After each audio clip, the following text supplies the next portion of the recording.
clear conscience is the softest pillow in the world. That wisdom didn't come from a psychologist. It came from a 9-year-old in today's conversation. And that's exactly why this episode is so special.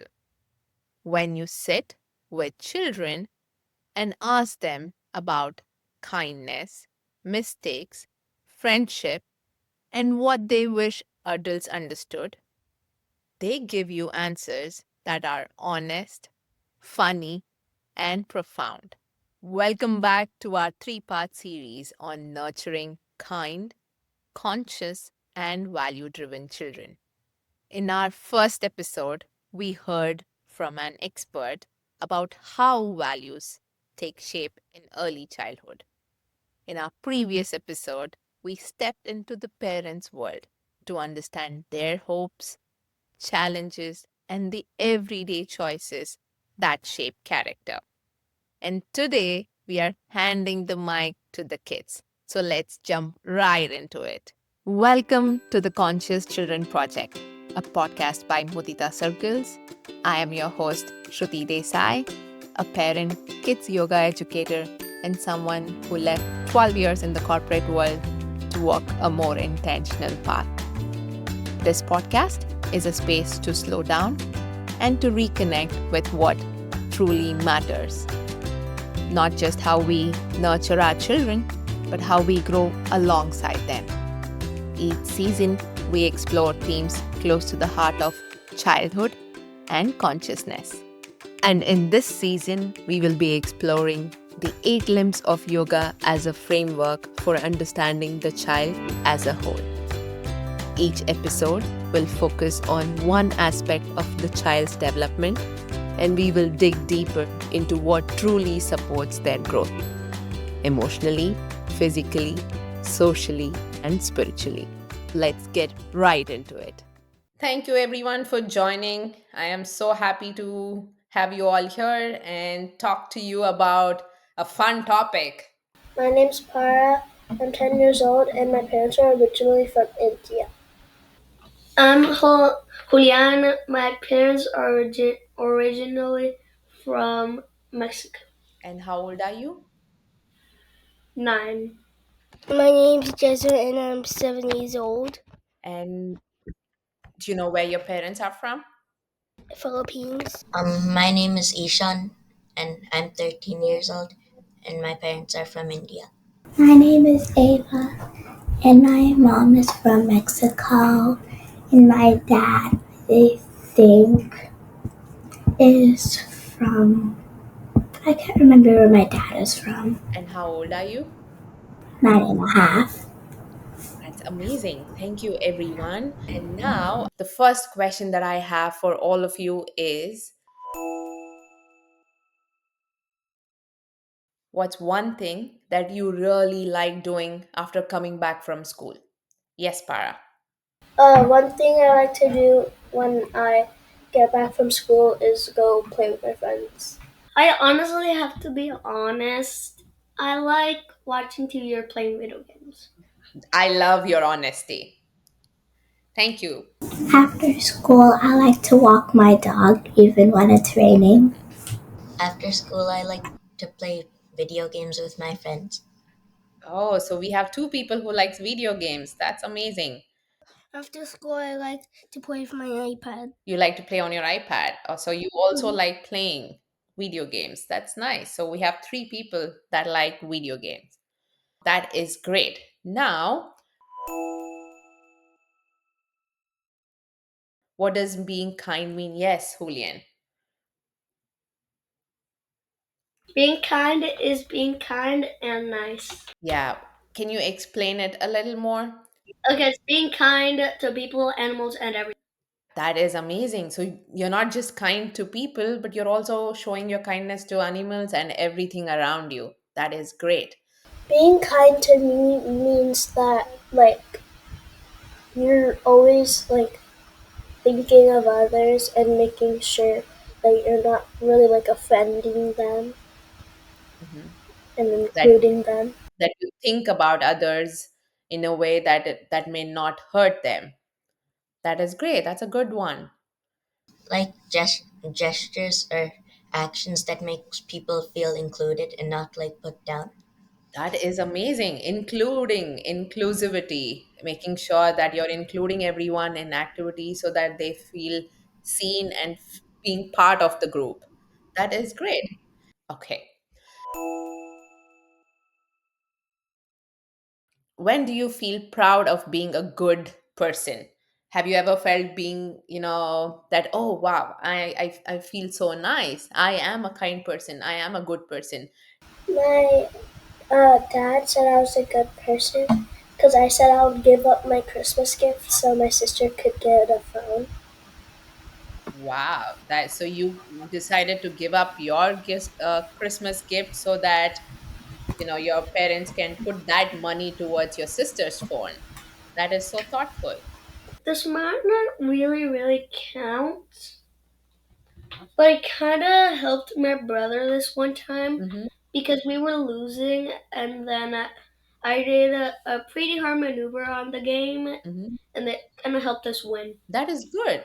I also told my brother what to do, even though he didn't really do anything, and I kind of got frustrated. So I kind of said it in a little frustrated voice, but I kind of told him that he needed to protect slash activate some things so we could get more weapons for the to defeat the enemy team in one game. So you helped him, and that made Yeah, you feel kind of. proud, right? Yeah, but I was a little bit loud when he never actually even listened. I was telling him, "Look forward or behind. You might find that signal. What signal?" That is good. That's good that you know how you spoke to him. Maybe we can change that next time when he's playing. Yeah, I was a little bit loud, but at least I knew what I was doing. Yes, you at least helped him. And you also know that you were a little loud, so maybe next time you can try it different way. That's good, Julian. That's a great example. And it does not have to be that someone has told you that you are a good person. You might have felt good doing something. It could be that you cleaned your room and you felt really proud of yourself. It could be something that you helped your mom and nobody told you that, you are a nice person, but you felt nice. Were there something that you did which made you feel nice and good about yourself? So it was the time when we were at the pool and we were swimming in my when my I saw my brother that he was starting to drown, so I started to help him get out of the water. Wow, that is amazing. So you helped your brother from drowning. You saved his life. That is a big one. You definitely have to feel proud about it. Good job. And you were not scared and you went out and helped him. That is good. You showed not just being, you were brave and also you showed kindness. That is amazing. Once I was at a restaurant, and after we finished eating food, I offered to like pay for the food because it cost a lot. Hmm. So the people there said I was kind. That's an amazing gesture that you offer to pay for the food and that you have an understanding that it does cost a lot and nothing comes for free, and you offered that and that was appreciated, and that's really a good thing. Thank you for sharing. Hmm. And the next question is, what happens if you make a mistake? Do you feel safe telling someone? Like, you end up doing a mistake. Do you share that, oh, I did a mistake? Or do you feel like I did something wrong, but I feel like I cannot share this with anyone? How does doing a mistake make you feel? So when I get a mistake, I try asking someone, but if they don't feel like doing it right now, I try to fix it. So you try to fix it yourself. But do you share it with your friends or do you share it with your parents that I did this, and how do I fix it? Do you take help or do you try to fix it yourself first and then share it with your parents? First, I ask the parent for help, parents for help. But if they're not feeling fine to do it, then I go fix it myself. That is amazing. And do you know when you're right or when you're wrong? Do you understand when you do something wrong that it is wrong? Do you know that? Oh, that is great. Thank you. One time, I accidentally like drew on my sister's like new like blanket, and then I tried to fix it, but then I had to end up telling her anyways. But how did that make you feel? Um, and it made me feel good because I told her instead of Mhm. lying. Yeah, but it was hard for you to tell at first, but once you told it, it helped you feel much better. Mm. That's good to know. One time I was mad at my brother, so I was chasing him with a tennis ball and I was going to throw it at him, and then he like ran downstairs, so I like threw the ball down and it should have like bounced off a wall and then hit him, but it bounced off the wall and hit this like glass vase thing and it fell and broke. But then I told my dad, and since I told him, he wasn't mad at me. That is good to know. So you did the brave thing of sharing what you did, and you were scared to tell at first, but once you said, you felt better, right? So that's good. And Mm. you did the right thing, but you also understood what was right and what was wrong, right? Mm. Sometimes, depending on the mistake, like maybe even realize the mistake you did. Mm-hmm. That is such a good awareness that you have, that there are certain mistakes that you do that nobody pays attention to, but that that was a mistake.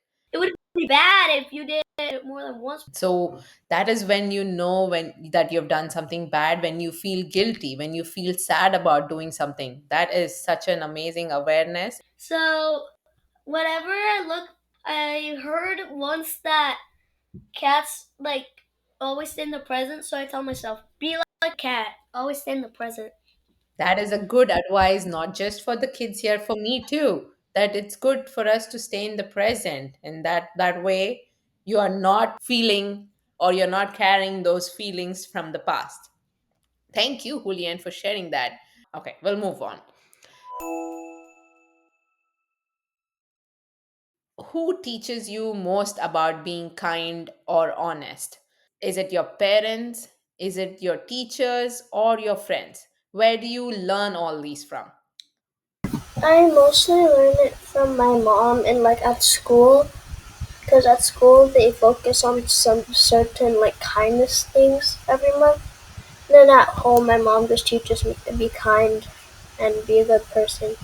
And what do they say? How do they say? Do they tell you in the form of a story? How do they explain it to you? So basically, every month there's like this not like word. I guess it's like a words. Like sometimes it's gratitude or like kindness, and then we basically have to try to find ways that you can show gratitude and kindness to others. That is amazing. My friends and my teacher teaches me kindness You and learn stuff. kindness from your teachers and from your friends. And how do they teach you? Do they tell you in the form of a story? Do they tell you like by explaining that if you do this, this is kindness? Or if they demonstrate it, they themselves show kindness, and that's how you learn. I learn from seeing them do it. So that is good. So you learn from seeing them do. So you pay attention to it. That's great. Thank you, Ava. So I learned kindness from my school because they got things like rocket boards and rocket slips, and teacher like recognition. They're rewards, but the more value they have, the more kindness and harder to get. Because, for example, the teacher recognition, I already have like 5 or 6 or 4. Meanwhile, I only have one rocket slip, which, like, every once in a while, the vice principal goes and has like this little shop where you can give part of your rocket slips. The other part goes home, Mhm, and then you get like this little toys, mhm. and they cost them more. They cost more rocket slip the cooler they are, and the rocket pred awards with like I think only 2 students get per month, and the teacher has to decide. And there's always a different thing you have to do at the month because there's always a special word of the month. That is great. So you But learn through. they have a rule about the rocket slips. They can only pass out three. So if you ask for a rocket slip, like, can I please have a rocket slip after I did this? You won't get one. They have to notice and they have to come and give that to you, right? Yeah, you can't ask for one if you don't want to end up losing your rocket So what slip. I Yeah. learned from that is that you got to demonstrate the kindness, and then you like encouragement. Kids love encouragement through, like, rewards and recognition, that whatever they're doing, it gets recognized and have been rewarded for. So you learn through recognition, and Yeah. Ava learns through more, being someone modeling it. And Para, you learn when parents are suggesting ways to incorporate it. Yes, Julian. I'm not gonna lie though. They also teach you not to be greedy. That's a good value, not to be greedy, right? And also, there might be a downside to this though, because like if you have like I don't know, 10 rocket slips, or then the teacher need to like get to someone else, and you might be like, it's been like 2 months since I don't have a rocket slip Mm-hmm. or a teacher appreciation. I just, I won't get any rewards. So that's the problem sometimes. But that is a problem, that you don't get the slip, but that doesn't mean that you're not being kind. You Yeah, are being kind, but I there think are. that some people do it, and some people might also be felt left out when they don't get it as much because they don't pay much attention. Mm. Although I have to admit, I goof off a lot. That's I go off track a lot. I don't know how I have five and go off track so much. you are amazing, Julian. You are very self-aware. You know what you do. And the thing with the school is there's so many kids, right? Not always they can give you. They also want to give, those rocket slips to other kids as well, because they are also demonstrating. That does not or should not discourage you. You should continue showing your kindness, because like you said, the minute you stop showing kindness, who is the one who's going to feel bad the most? That is you will feel guilty. Then when you feel guilty, you cannot stay in the present, like your cat says, right? Cat life, they stay in the present. So you should continue showing kindness, not just for the reward or recognition, but just to make sure you are feeling good in yourself, right? I agree. We have to always show kindness, even though it might be tricky because you've got a very, very bad past with them. That's a different story though. Yeah, with brothers it's a totally different story. When I was younger, my parents taught me like kindness and those stuff more, but Mhm. now I just learn it from school. That's great. And how do you learn it from school? Do teachers talk about in class? Do you see your friends showing kindness? How do you learn? Um, there's this thing called second step, and we have like one of those lessons like once every Monday. Okay. So yeah, So there are specific classes where they talk about kindness and values in the school, and that's no, it's just homeroom talks about it on Monday. In homeroom, we talk about that. okay. What's a homeroom? Uh, It's like a club. no, it's just like a class where you just do your homework or other Oh. assignments. So you all come together and you work on your homework, and that's where you learn about the values. Hmm. And is it like, is it somewhere written, and or you read it out, or is it like a book that someone reads, or you just talk it out? Um, it's like on this website called Second Step. Got it. So it's all of these information is available for you to read and learn by yourself. Hmm. Got it. That is great. That's good to know. And now moving on,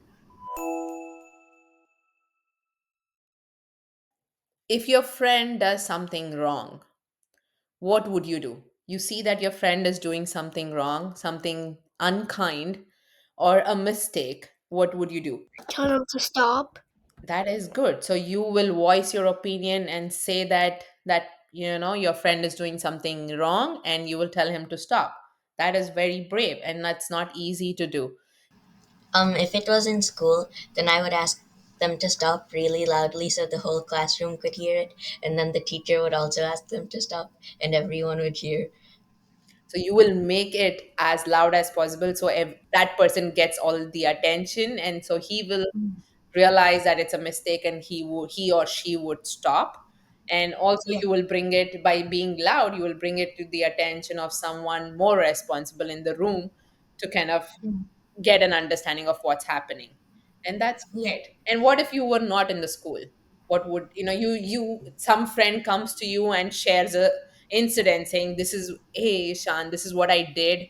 What would you do in that situation? Would you go and bring that attention, bring it to the parents attention, or would you share it with your parents, or what would you, or would you guide that person saying what they did was incorrect?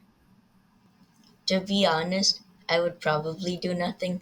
But if it was really bad, then I would like tell them it's not okay, and maybe tell like an adult. You want to elaborate? It's okay if you don't know, that's fine. Okay. Yeah. I think like maybe it's like their own problem Hmm. sometimes, and they kind of have to do what's right and figure it out themselves. That's, yeah, sometimes people learn from their own mistakes, and they have to go through that experience to know what is right. And that's one way of learning as well. So thank you for sharing that. If one of my friends was doing something wrong, I would probably tell them like the cons of like what they were doing, and I would tell them they should probably stop. And also, if it gets really bad, I might tell like their parents or teacher. That is great. So you will break down the situation for your friend, help your friend understand what they did. And even if they don't understand at that point, then you will bring an adult into the picture. That is a very amazing thing to do. And now, my last question for all of you is, if you could teach adults one thing about children, what would it be? If you could teach one thing about children to you, to the grown-ups, to your parents, to adults, what would that be? Like mind, body, and soul time. Me and my parents do mind, body, and soul time. You spend 30 minutes doing whatever the kid wants to do, and then I think you switch after a while. Mm-hmm. That is amazing. So you want to teach grown-ups and adults to spend 30 minutes with their kids and have them do what the kids want them to do, For 30 at least minutes. 30 minutes a day. That sounds great. Well, I say that's okay, but maybe you do it with an activity, and then if they have like a Paul, like a friend that is like a house over or something like that, or their brother or sister, if they like the same thing, maybe let them have a little bit more of screen time, like if they want to, because sometimes the screen time could end up turning into their jobs. You never know. Yes. So you mean you want to tell your friend. I want to tell people that if your children really likes video games, let them play more than what you let them, Mhm. because it could end up being their jobs and they might end up being the most successful gamer in the world. Mm-hmm. That's fair. So you're expecting the grown-ups to be a little more considerate about your choices and your likes. That's fair. But don't over index. But don't give them like 10 hours of video games a day. Yeah. Their brain will have emotional damage. Yes, something that is reasonable. It might be fun for the kid at first, but after a few hours, that's a lot of damage. I agree. I think that is a fair deal and a fair agreement that you as a kid and your parent can figure out a time that works for both of you. I think that your parents should know that it's like if you get bad grades, it's not because you just decided, oh, I don't like doing this. It's because we tried and we did as best as we could. So don't punish us that bad if we don't get the best grades. Hmm. So you want parents to understand that just by looking at the grades. They should not judge you or misunderstand. Mhm. And instead, maybe they can have a conversation with you as to why you got Yeah. such a grade. Also, And if there is, I think that parents they shouldn't assume things about their child just because they've been around them. They should probably ask their children what they want to do instead of just saying, "Oh, I've seen you do this. You probably like it. Let's start doing this every day." got it. That is a really wise advice, is they should not assume. First talk to you and understand what you know or what you like, and then come up with a plan, and not assume just by seeing you do one activity once or twice and make an assumption that they should sign you up for that class. And also should not be overly judgmental about the grades, and have a conversation with you if something is not going well, trying to understand why you didn't get such a good grade, and maybe try to get a better understanding and see if they can help you. I think parents should learn to not jump to conclusions. And can you elaborate? What would you Um, rather have them do? Actually understand what's like going on instead of just guessing. So they should ask you questions to get a better understanding of what's going on. Yeah. And when should they do that? When you are, would you be open to having a conversation when that situation happened, or how would you like parents to reach out and help understand? Just like ask questions. Okay, by asking question they should understand and not assume. That is fair. Can you all tell one thing that you learned from your parents? One thing that your parents are doing really well. Is it kindness? Is it some one value that they do really well that you learn from them? Yes, Para. One thing that I learned from my parents, it's not good to overstimulate.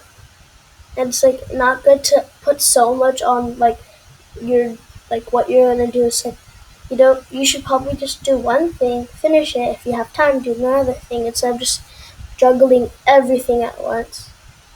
That is a good thing. That's a very good one. Is okay.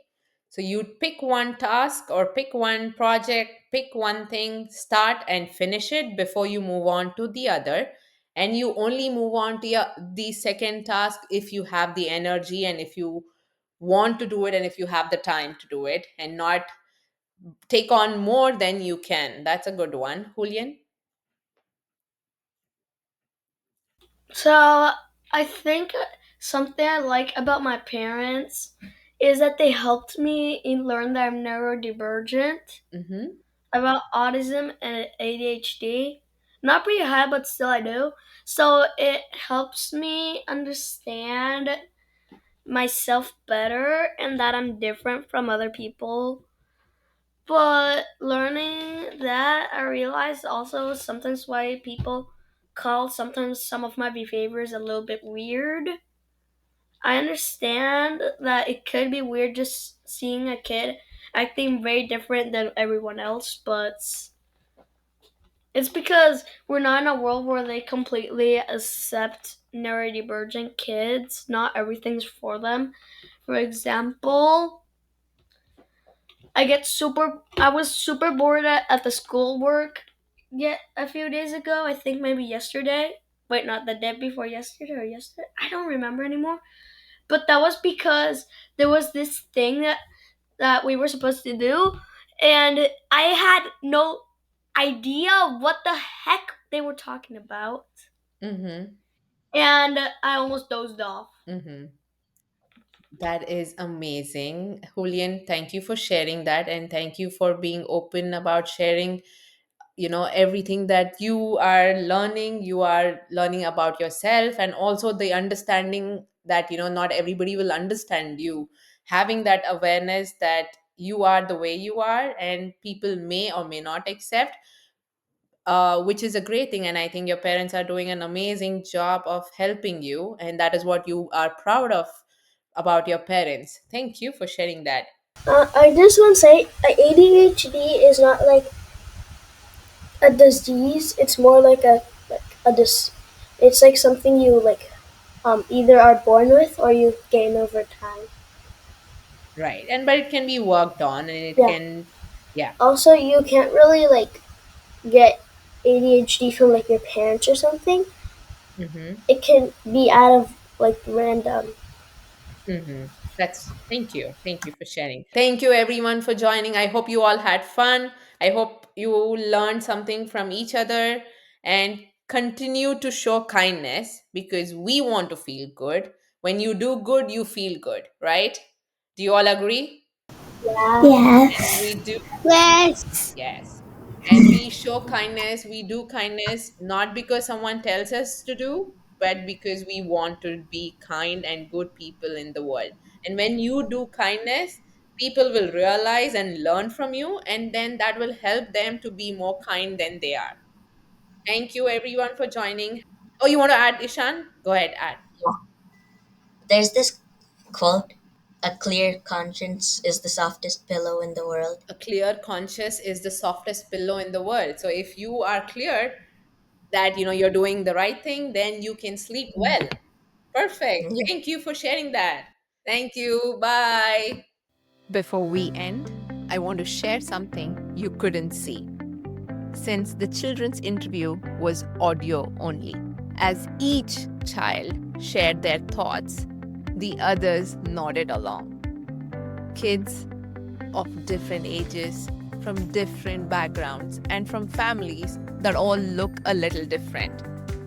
Yet they understood each other perfectly in every moment and every discussion.